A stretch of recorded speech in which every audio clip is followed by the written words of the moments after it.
Welcome back to What's Up Media. This is our World Cup special, episode 3. We have a further 6 games, and what we have here is something special.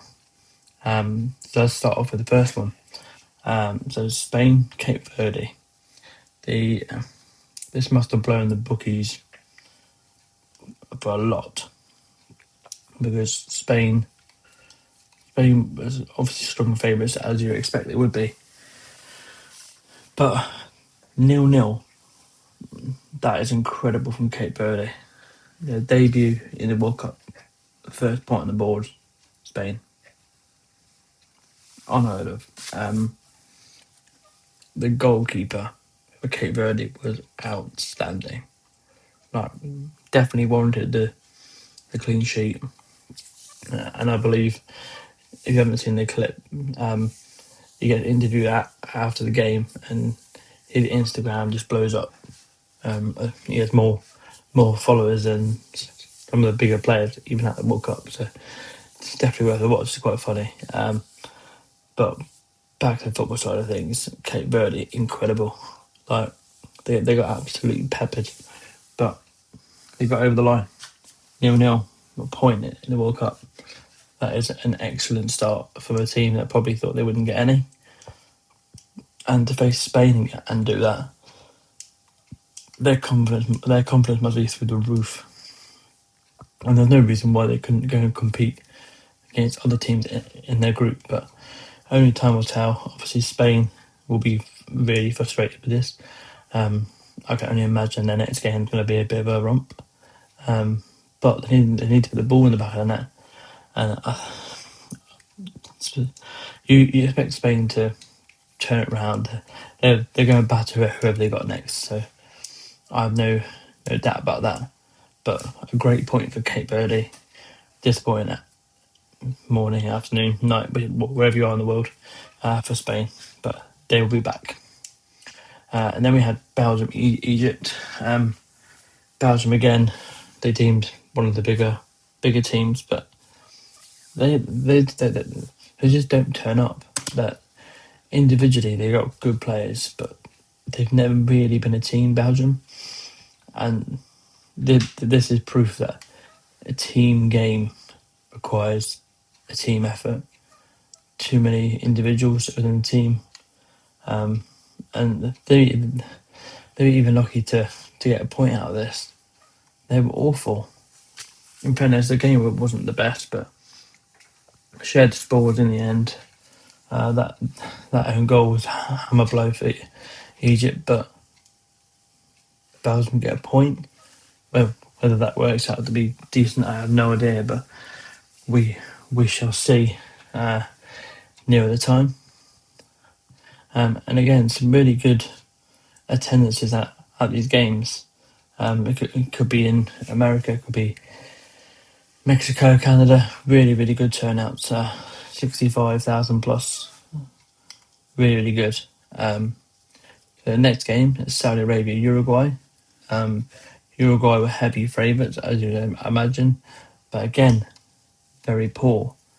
The shots on goal compared to the shots taken, there's got to be something. Like, I think they said the ball's made up of like 4 panels or something, got all these electric stuff in it, so it might be slightly off. So I think all these wayward shots going all over the place is down to the ball 100%. There's no way the players are that bad, especially the collective. But I put on the board for both teams. Uruguay will be hard done by. Saudi Arabia will be happy just to have the point.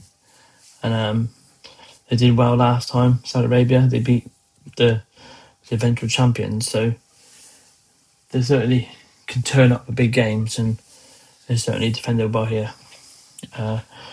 Next game, Iran, New Zealand. Yet again, New Zealand is still unbeaten at a World Cup. That's still a stat that holds. As you can see, another really good turnout of 70,000 people. Seen a really good game, actually. I've briefly seen the highlights. Really good quality from both sides. Plenty of shots. Again, the shots have gone off target. But we've seen 4 goals.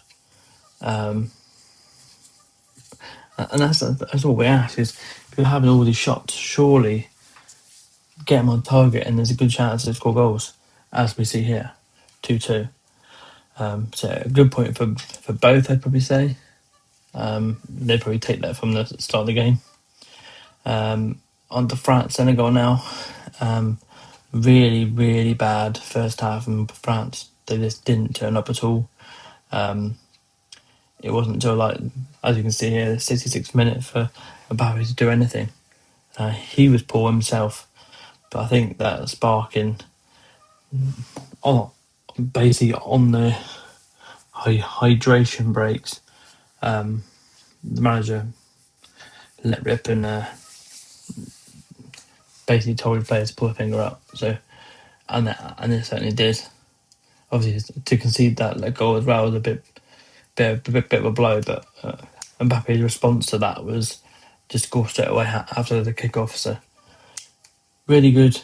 Probably half an hour, the end of the last half an hour of the game. But prior to that, very poor. Obviously, both from both sides, but France especially. Again, 80,000 people. That's mad. Really, really good turnouts for these World Cups. And obviously, the bigger teams are going to get more supporters following them, but very, very good nonetheless. And our final game for this episode is Iraq-Norway. As you'd imagine, Haaland turned up. Norway played really, really well. Both teams had shots. Very low when it came to that. Norway liked to boss possession, as you can see. Again, but the shots on target, very, very poor. Probably one of the best, though, from Norway. 12 shots, 5 on target, 4 goals scored. So that's probably the best we've seen for the shots on target ratio, for sure. But when you got Haaland, you're always going to score goals. Again, 63,000 fans turned up, really, really good. So there we go. There's 6 teams, 6 games for episode 3. We'll be back again in episode 4 for the next 6. And hopefully you've all been enjoying the World Cup so far. It'd be good to hear your feedback on how you think it's going, how the rules have been implemented, and whether the country that you support done well or not. So please get in touch. But until then, we'll see you in episode 4 very soon.